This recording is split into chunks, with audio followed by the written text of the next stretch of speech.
Olá a todos, bem-vindos ao Nav Shift Garage uma vez mais. Ora bem,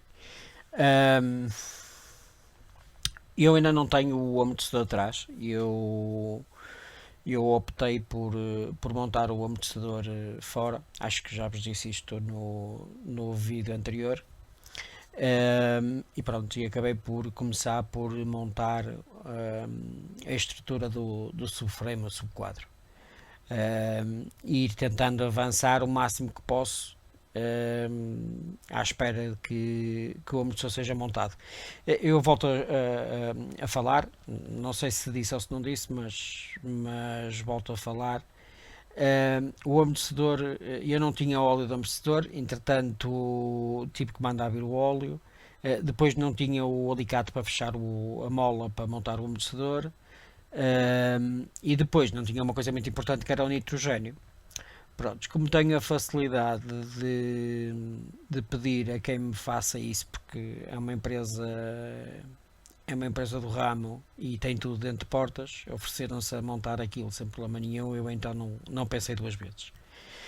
Basicamente foi isto. O problema é que já lá vão 2 semanas e ainda não tenho amortecedor, mas é o que é.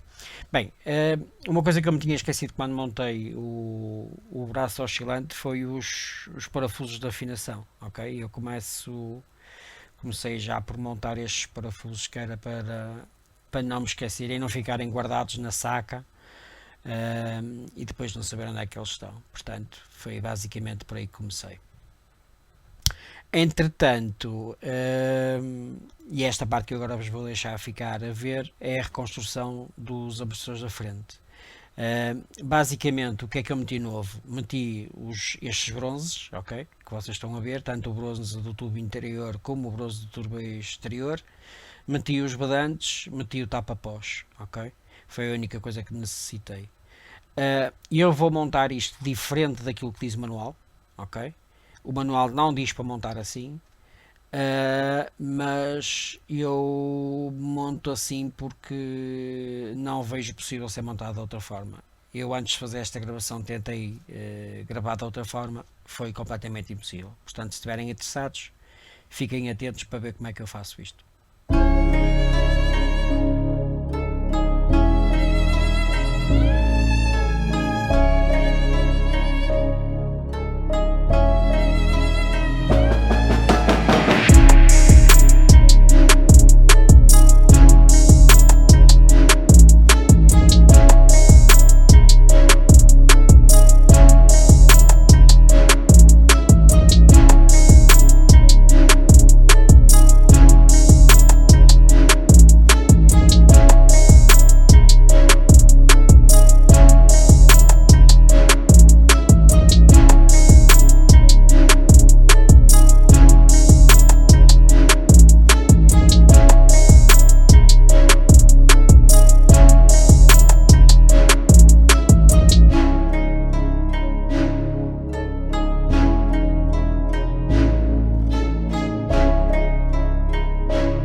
the heat.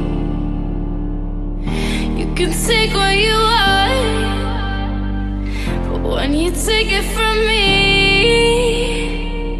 I'll make sure that you fall upon the floor, down to your knees.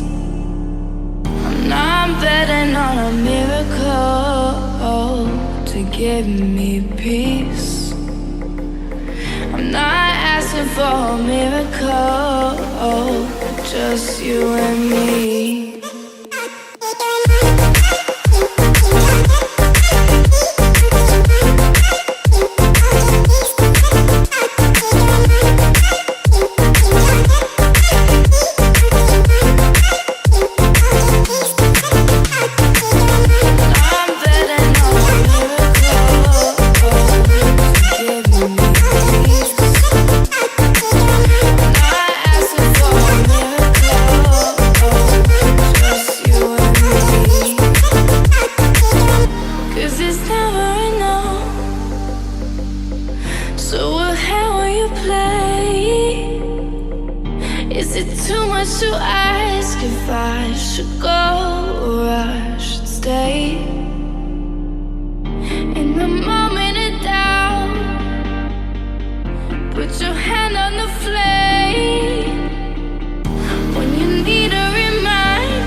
Ok, depois de montados, há que colocar óleo de forqueta, fork oil.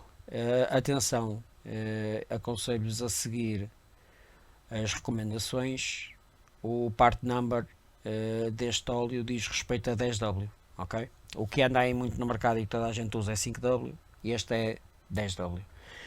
Vão batendo com calma, sem pressas, ok? E de preferência, quando chegarem aos 400 ml, 400, 410 por aí, quando chegarem aos 410 ml, parem e deixem repousar durante 5 minutos, coisa assim, que é para o ar sair. E depois mexam um bocadinho para cima e para baixo, que é para as bolhas se irem soltando, as poucas bolhas que se possam formar.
Ok, depois de metido o óleo, fecham, como é óbvio, não é? Eu aqui não vou fazer um aperto final e também não vou mexer na regulação, ok? Ou seja, quando elas estiverem no sítio, eu vou me preocupar em afinar, segundo as posições que estão descritas no manual da Suzuki. Vou configurar as suspensões da forma que eu quero que elas fiquem, ok? Mas isso depois de estarem no sítio, fazemos isso. Um abraço a todos, continuem a visitar-nos. Let's go!